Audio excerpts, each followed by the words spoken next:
Alright, you thought you would get rid of me, but no. Here we are to do right triangle trigonometry.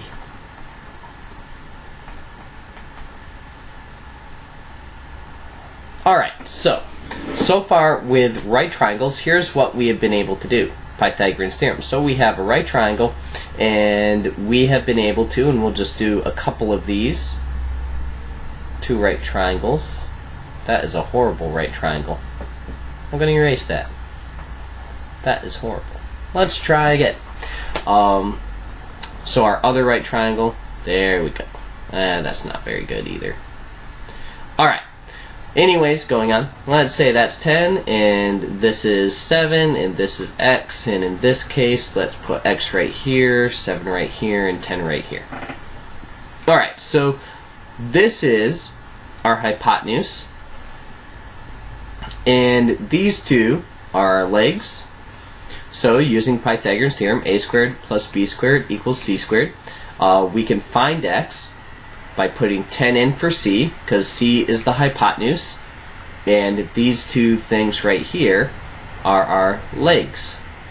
So we have our 10 and x squared plus 7 squared. 7 squared is 49, and we have 100 here, x squared, and then we subtract the 49, and we'll get 51. And then to undo a squared, we square root, so square root 51. On this one, x is our hypotenuse. Our hypotenuse is always opposite of our right angle. We're going to want to remember that term, opposite, okay, because that's going to help us to do our trigonometry. So these are our legs. So 10 squared plus 7 squared equals x squared. And we have 100 plus 49 equals x squared. And notice this time, even though I used the same numbers, because they're in a different spot, that makes all the difference. So again, we take the square root and get square root 149. So this is all what we are able to do with just the sides. But usually, in any other situation, we do not have all that information. So I'm going to do a lot of examples with the, I don't want that to be yellow. That's horrible. But as I was saying, usually we don't have all that information. We generally have some of that information, but we don't even have two sides. Sometimes we know it's a right triangle because we have a right angle, but sometimes we know an angle. So we might know like this angle, and we might know like the hypotenuse, but not the other two sides. When that happens, we can't do Pythagorean's theorem. So we're going to define some trigonometric functions. The sine of our angle, and we'll call our angle theta, but it can be anything. The cosine of our angle, theta, it can be anything, any letter. And tangent of our angle. So we'll do 3 this year. There's actually 6 that we'll eventually need to be worrying about. But let's say this is our angle, so this is theta. So sine and cosine and tangent, all of these are simply a ratio. And a ratio is a fancy way of saying these are fractions. So the sine of an angle is defined as the opposite side divided by the hypotenuse. Well, let's go ahead and put some lengths here. Let's say this side's 4, this side's 3, and this side's 5. Now, normally, you don't have all these sides, but let's say for whatever reason we have all 3 of the sides. Then I can say the sine of theta, our angle, is 3 over 5. Now, how do I get that? Well, 5 is our hypotenuse.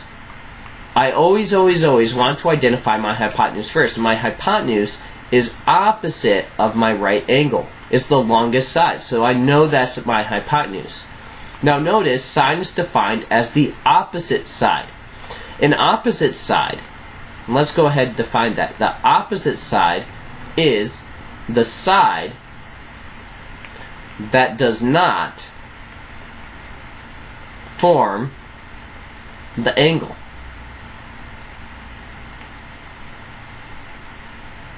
Or, another way you could think of opposite, it does not touch the angle.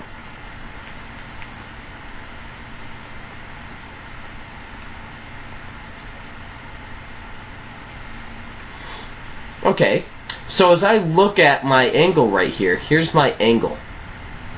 There it is. And I have two sides that form it. This 4 and this 5. The 5 happens to be the hypotenuse. That leaves the 3 to be the opposite side. Notice how the 3, this length, does not touch this angle. It does not form this angle. So that 3 is the opposite of my angle. So I have my opposite side, I have my adjacent side, I have defined sine. That leaves this side. Well, what is this side right here? Well, we call that the adjacent side. Okay, so let's go ahead and get the cosine then. What is the cosine of our angle? Well, the cosine is going to be the adjacent side divided by the hypotenuse. So it's the other thing. So, if this is adjacent and this is hypotenuse, cosine is 4/5. That means tangent, well, what is tangent then? Well, the other combination. Opposite over adjacent. And all of these are simply fractions. So the opposite is this side, the adjacent is this side, so the tangent of my angle is 3/4. Okay, let's try another one, and I won't give you as much information this time.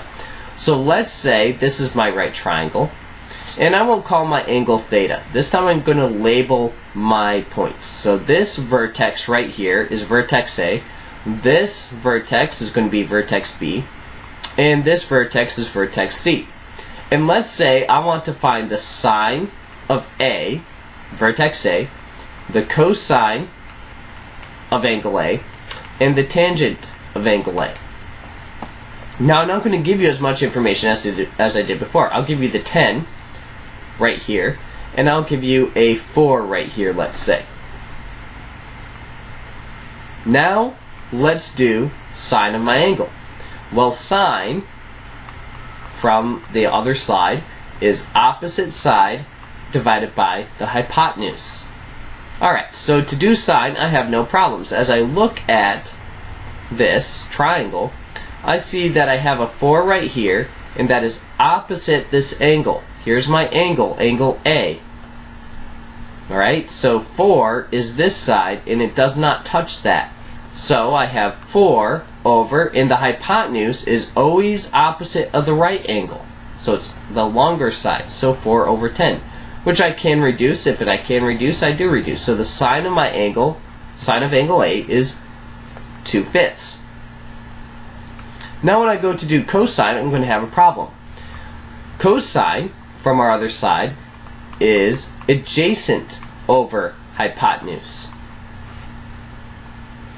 Well, the adjacent side would be this one right here. And I don't know what it is. In order to get that, I'm going to have to do Pythagorean's theorem. So 10 is my hypotenuse, and A and B are just the legs, so it doesn't matter which one I call. Well, I'll just say this is 4 squared and B squared. So 16 plus B squared equals 100. I'll subtract my 16 and get 84. And then in order to do this, I do a square root. So I square root 84. And from earlier in this chapter, we learned how to simplify roots exactly. So we're going to have to do that. So I take my 84 and I prime factorize it. I can divide that by 4, so I will. So I get 2 squared times 3 times 7. So square root 2 squared times 3 times 7. And the square root of 2 squared is 2. That leaves root 21. So this side, my adjacent side, is 2 root 21. Which didn't come out too good, so I'm going to write that again. This side is 2 root 20. 2 root 21. Okay, so that's my adjacent side, so 2 root 21. And my hypotenuse is 10. I can reduce the 2 and 10, so I do. Root 21 over 5. Tangent is opposite over adjacent, so the side opposite. So here's my angle. The opposite side is this 4. And the adjacent side is this 2 root 21. So 4 over 2 root 21. Now remember, if we can reduce, we do. So I'll reduce that. I get 2 root, well, not yet. The 4 and the 2 cancel. So I get 2 over root 21. I canceled the 4 and the 2. So 2, 1. But remember, I can't leave a radical in my denominator, so I need to rationalize. So I'm going to erase this.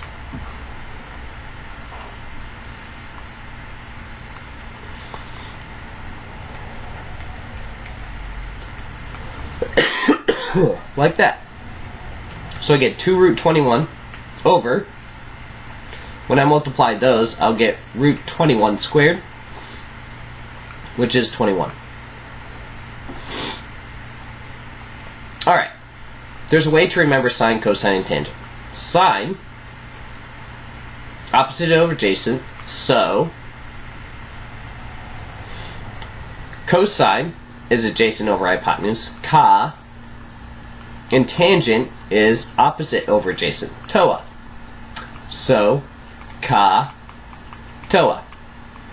Now saying that isn't going to be very meaningful if you don't understand what each of these little sounds are meaning. So, opposite over hypotenuse, that's sine. Cosine, ka, adjacent over hypotenuse. I can just hear you guys laughing at me. And toa, opposite over adjacent. You need to memorize this. Memorize. Alright, let's do one more. You try this one. So here's my right triangle. And I'll say this side is 13. And I'll say this side is 12. I'll do my ABC thing again.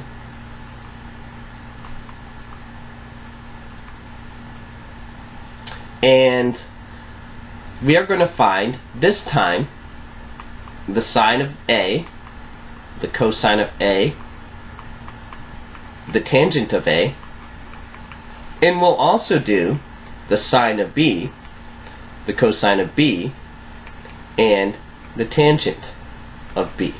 So we'll flip it around. We'll do the other angle. Now, it would not make sense to find the sine, cosine, and tangent of C. It would be the other angles. We don't do that for the right angle. We don't do it for the 90-degree angle. Okay, so sine. Sine is opposite over adjacent. So here's the angle I'm looking at. So the opposite side is this one right here, and I don't have it. So I'm going to have to use Pythagorean's theorem in order to find it. So a squared plus b squared is 12. C is 13. How did I know 13 is the hypotenuse? We always want to identify our hypotenuse first. So we have 169. This is 144. A squared. Subtract the 144. A squared is then 1. Nope, is 25. Square root. A is 5. So this side is 5. So then, what is our sine? 5 over 13. Cosine. Adjacent. So this side's adjacent. Do you see how? It forms the angle. Now why isn't this one the adjacent? Doesn't that form the angle too? Yep, that forms the angle too, but it's the hypotenuse. It's not going to be both. So this is my adjacent side. Adjacent to angle A. So angle A, the cosine, is 12 over 13. Alright.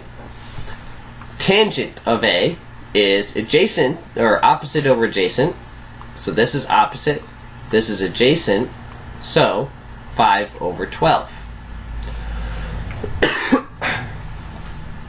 Alright, so now we're going to look at B. Now I'm going to use a different color, and this is going to get really sloppy, but my numbers are going to stay the same. This is 12, this is 13, and this is still 5.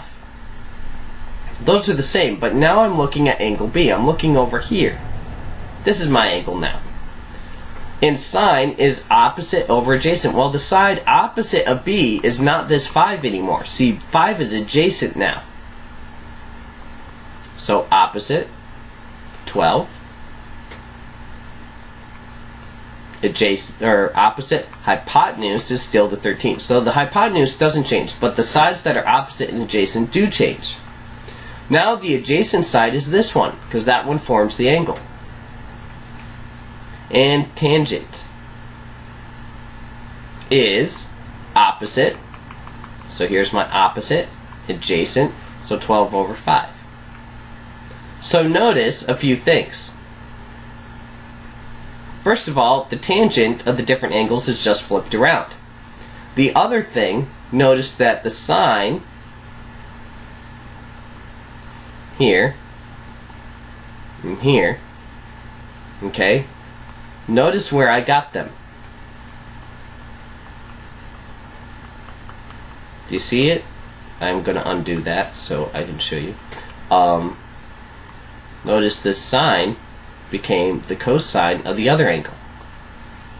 And this cosine became the sine of the other angle. Okay? So just be aware of that property. Here's a right triangle. Now I'm just going to make up a few numbers here. Say 25.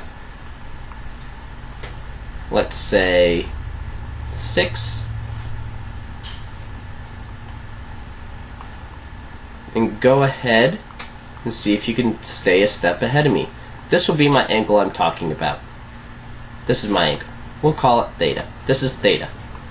So what is the sine of theta, the cosine of theta, and the tangent of theta? Go ahead and work that. See if you can stay a little bit ahead of me. I'm going to give you a minute head start. Not a minute. 30-second maybe.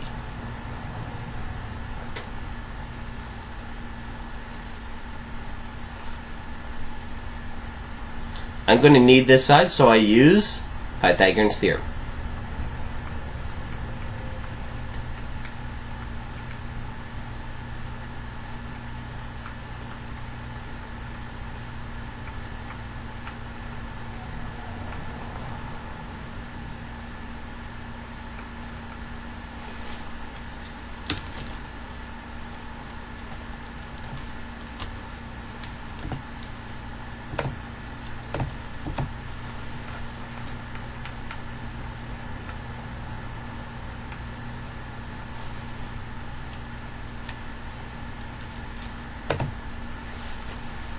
I'll save you some time, and that does not simplify. That's 589.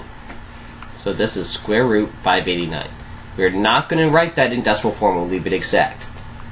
Alright, now that we have our missing side, what's the sine, cosine, and tangent of theta?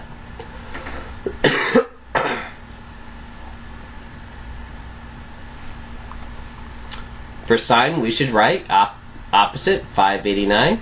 Hypotenuse is 25.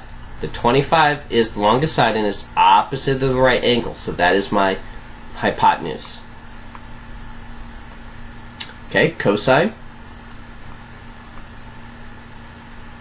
and tangent, opposite over adjacent. So those are our answers. Sometimes we want our final answer in decimal form, but as we're writing it, we don't do that. Not at that point. Okay. We name sides based upon their vertices. So, if I have this right triangle, and this is triangle D, E, F, this side right here, that is side DE. But for trigonometry, that would get very cumbersome to be writing sides like that. So we'll call that side little f because it's opposite of the capital F. This side right here is side DF. But for trigonometry, it makes sense to name it after the side angle opposite it, so we'll call this side little e. Likewise, this side is side FE, but again, that would be cumbersome for trigonometry, so we look at the vertex opposite it. This is side little d. Alright, so now you try a triangle, naming all the sides. Here's my right angle. Let's call this K, L, M. So, what would I name this side, and this side? What would I call them? This one would be little m, might want to use a cursive. This one would be K, might want to use a cursive K, hopefully better than I just did, and a little L right there. So that's how we name our sides, because they're opposite. See, it's opposite that, opposite that, opposite that. Alright, so there's only one more thing I want you to do before we wrap this up, or be able to do this. Doesn't finish the section, but it does get us started. Is I want you to be able to find the angle. So our goal here is actually to be able to solve a triangle. That means find all the sides and all the angles. Well, let's say I have a right triangle,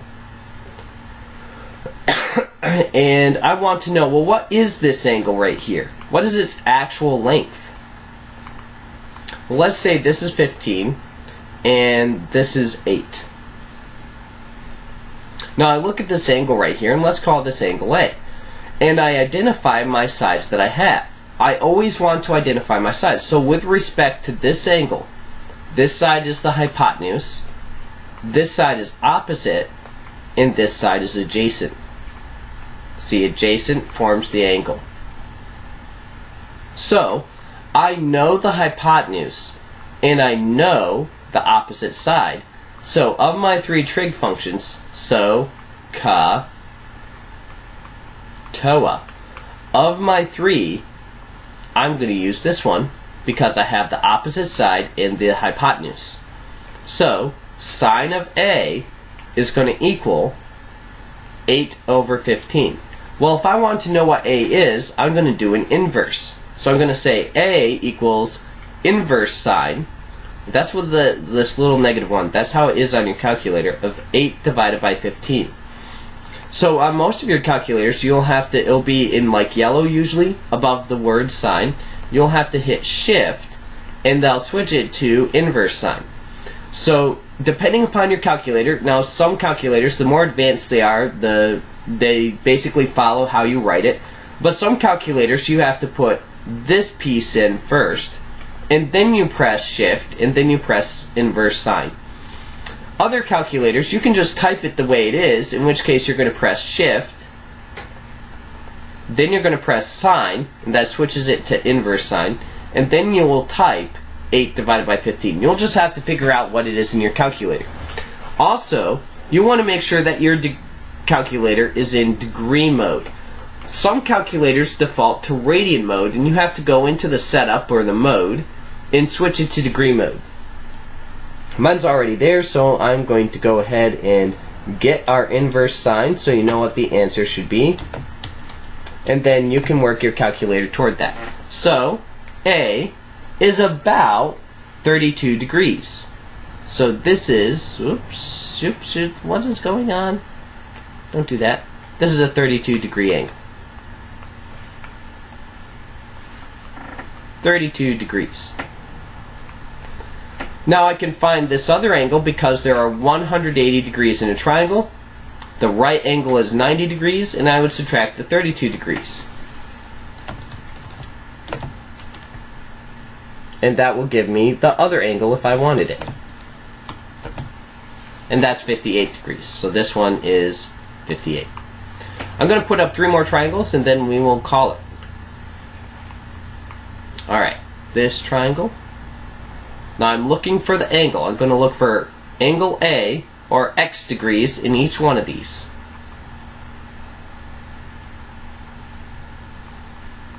y degrees.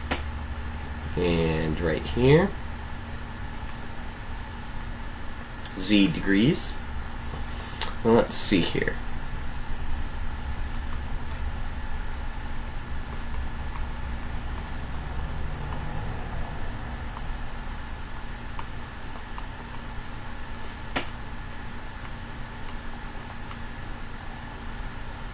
Okay, so x, here's my angle. This side is hypotenuse, this side is adjacent, which means I'm going to use cosine. So cosine of x degrees is adjacent over hypotenuse, 4 over 10. I don't have to reduce that in this case because I'm going to undo it soon anyway, which means x degrees is inverse cosine of 4 divided by 10. So I inverse cosine that.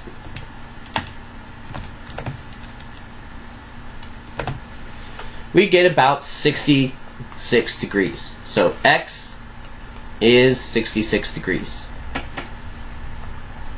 Alright, y.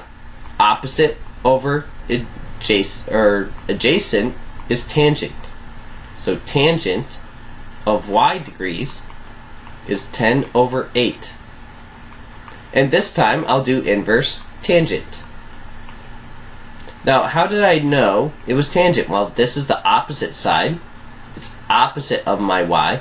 And this here forms my angle. It's the adjacent side. Well, how do I know that's not the hypotenuse? Well, the hypotenuse is always opposite the right angle. So the inverse tangent of 10 divided by 8 is about 51.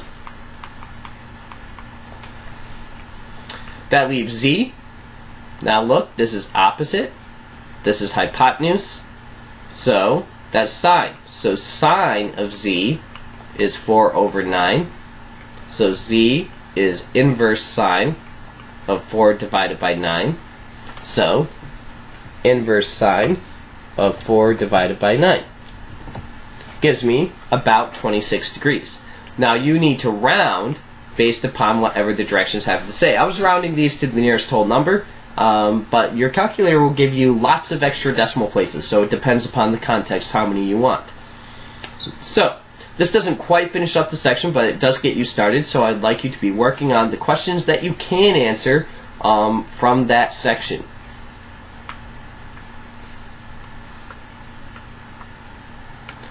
Quick recap. If this is my angle right here, smiley face, this side is the opposite side. This side is hypotenuse, and this side is adjacent. If my triangle is written like this, and my angle's right here, okay, this is hypotenuse, adjacent, opposite. It always depends upon where my angle is. If I go back to this one, and this is the angle I'm talking about, well, now this switches. This is still hypotenuse, but now this is adjacent, and now this is opposite. If I come back to this triangle right here, and let's say I'm talking about this angle for whatever reason, this is still a hypotenuse, but this is now, that's not opposite anymore, it's adjacent. And this is now opposite. It just depends upon which angle you're talking about.